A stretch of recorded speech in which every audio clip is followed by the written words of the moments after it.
Assalamualaikum. Hello everyone. Good day to you all. This is Amran Mohammed Rafi. At first, before starting our class, I want to thank everyone, and also I want to thank my favorite students who give me this opportunity. Thank you, students, for core of my hearts. It's okay. On this day, today our topic is person. Use of person মানে English গ্রামারে আমরা গুরুত্বপূর্ণ বিষয় person নিয়ে আলোচনা করার চেষ্টা করব। Person অর্থটা কি? ব্যক্তি বা পুরুষ, ঠিক আছে? পার্সন ইংলিশ গ্রামারের অনেক গুরুত্বপূর্ণ ভূমিকা রাখে। তা আমরা বুঝতে পারবো কয়েকটি বাক্যের মাধ্যমে। বাক্যগুলো হচ্ছে মাই নেম ইজ রাফি বা I am a good student, is a good boy, you are teacher বা স্টুডেন্ট, যাই বলি। এখানে বাক্যের যে প্রথমে সাবজেক্ট হিসেবে ব্যবহৃত হয়েছে আই, ইউ বা হি, যেটাই বলি এগুলো কিন্তু পার্সন, এক প্রকার পার্সন, যার ফলে এক কথায় সাবজেক্ট মানি পার্সন, অন্য কিছু না, সাবজেক্ট মানি পার্সন। এখন হচ্ছে আমাদের বলতে হবে যে আমরা বলতে পারবো সাবজেক্ট মানি পার্সন, আমাদের তো পার্সন তো বলতে পারবো না। এই জন্য আমাদের সংজ্ঞা জানতে হবে। সংজ্ঞাটা কি? যে সেন্টেন্স যার মাধ্যমে কাজ করানো হয় বা যার মাধ্যমে কাজটি সম্পাদিত হয় তাকে পার্সন বলে। মানে কি? মানে সেন্টেন্স বা বাক্যের মধ্যে যে শব্দটা দ্বারা কাজ হয়, যে শব্দটা কোনো কাজ করানো হয় তাকে পার্সন বলে, ঠিক আছে? এখন আসি পার্সন বা ব্যক্তি বা পুরুষ কত প্রকার।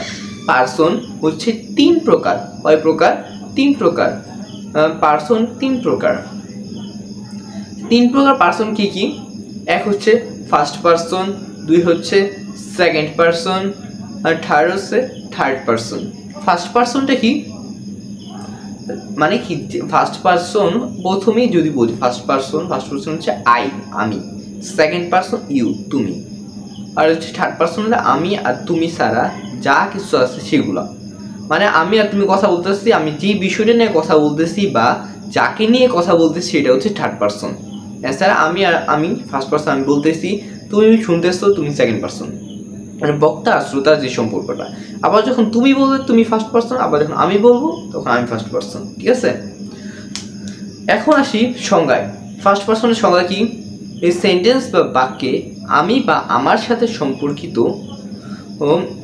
তাকে ফার্স্ট পার্সন বলে। মানে সেন্টেন্স বা বাক্যটা আমি বা আমার সাথে সম্পর্কিত, তাই মানে কি? যেমন আই, ঠিক আছে?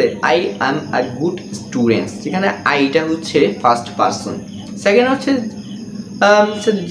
সেকেন্ড পার্সন নিয়ে যদি আলোচনা করার চেষ্টা করি, সেটা হচ্ছে যে সেন্টেন্স বা বাক্য ইউর সাথে সম্পর্কিত। ইউ যেমন you are a good boy, ঠিক আছে? বা you are a student, you are a teacher, যাই বলি। মানে এক কথা আমাদের খুবই সহজ। ফার্স্ট পার্সন মানে আই, সেকেন্ড পার্সন মানে ইউ, আর কিছু নাই পৃথিবীতে। ফার্স্ট পার্সন একটাই, আই বা আমার সাথে সম্পর্কিত সব কিছু।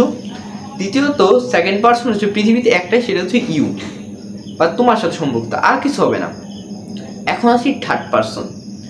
খুবই ইজি। প্রথম যেটা বুঝলে থার্ড পার্সন একদম ইজি। থার্ড পার্সন হচ্ছে আমি আর তুমি ছাড়া, মানে এই পৃথিবীতে যা কিছু আছে, যত ব্যক্তি বস্তু যা কিছু আছে, সব কিছুই হচ্ছে থার্ড পার্সন। মানে আমিটা বাদ যাবে, তুমিটা বাদ যাবে। এছাড়া পৃথিবীতে যা আছে, গরু, ছাগল, টেবিল, চেয়ার, বই, খাতা, কলম, যা আছে সব থার্ড পার্সন। এখন হচ্ছে খুবই গুরুত্বপূর্ণ বিষয়, সেটা হচ্ছে মানে মনে রাখা সহজ দিকটা হচ্ছে আমি আর তুমি ছাড়া এই পৃথিবীতে যারা থার্ড পার্সন তারা। এইটা কবিতার মতো, এটা মনে রাখলে আমাদের পার্সন একদম ইজি। আমরা যদি বাক্যের মধ্যে দেখি বা সাবজেক্ট হিসেবে শব্দ ব্যবহৃত হয়েছে, যদি দেখি আমি আছে বা আই আছে, তাহলে বোঝা লাগবে যে এটা ফার্স্ট পার্সন। আর যদি দেখি ইউ আছে, তাহলে বোঝা লাগবে যে এটা সেকেন্ড পার্সন। আর যদি দেখি আইও নাই, ইউ নাই, অন্য একটা শব্দ যেটা অর্থ মতো কিছুই জানি না আমি, সেটা থার্ড পার্সন। যে অর্থ জানি, যেমন বলতেছে ঢাকা বা নরসিংদী বা চিড়িয়াখানা, যাই বলে সব থার্ড পার্সন। সাধারণত আমি চেষ্টা করছি মানে পার্সন সম্পর্কে বিস্তারিত বর্ণনা দেওয়ার। আশা করি আমি বিস্তারিত বোঝাতে পেরেছি। আপনাদের উদ্দেশ্যে একটা কথাই বলতে চাই, আপনারা যদি এই ভিডিওটি দেখে একটি অক্ষর শিখতে পারেন তাহলে লাইক এবং কমেন্টে বলে যাবেন, যার ফলে আমি অনুপ্রাণিত হয়ে আরও বিভিন্ন ভিডিও বানানোর চেষ্টা করব ইনশাল্লাহ। তাছাড়া আপনাদের আমার অন্যান্য ভিডিও দেখার জন্য আমন্ত্রণ রইল। ধন্যবাদ। আসসালামু আলাইকুম।